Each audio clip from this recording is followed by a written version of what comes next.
Nous sommes au bloc opératoire de la clinique du Colombier. Désormais, dans ce sanctuaire, plus besoin de blouses et d'équipements stériles, l'heure est au déménagement.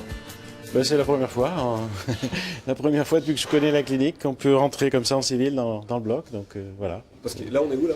Là, vous êtes dans la salle de réveil et les blocs opératoires sont tous dispatchés sur les ailes. Voilà. Ça fait quoi de l'avoir comme ça?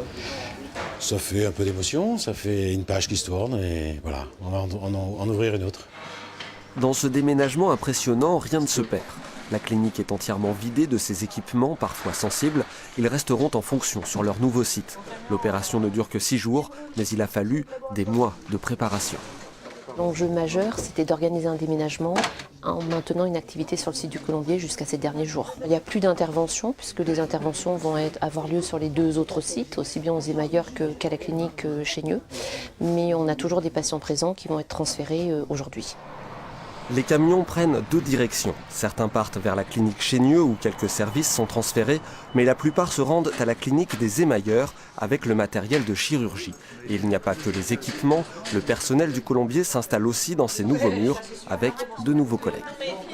C'est un petit peu le chantier, le déménagement c'est le chantier, il y a des cartons partout, il y a des petites mains qui sont là pour récupérer tous les cartons, qui font le ménage, qui dispatchent dans toutes les pièces. Ça fait quelque chose? C'est très curieux comme sensation. Moi j'ai vécu 30 ans, j'ai travaillé 30 ans au Colombier et on arrive ici pour recréer quelque chose, donc c'est stimulant aussi, hein. C'est intéressant. Pour ceux qui viennent du Colombier, les locaux du site des émailleurs sont plus modernes et plus fonctionnels, de quoi atténuer un peu la nostalgie.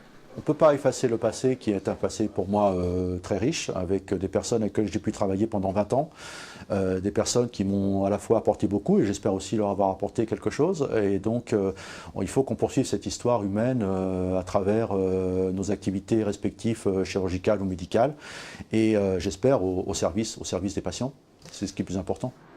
Aujourd'hui, il n'y a plus qu'une clinique à Limoges répartie sur 2 sites. Les premiers patients de cette nouvelle ère sont attendus dès la semaine prochaine.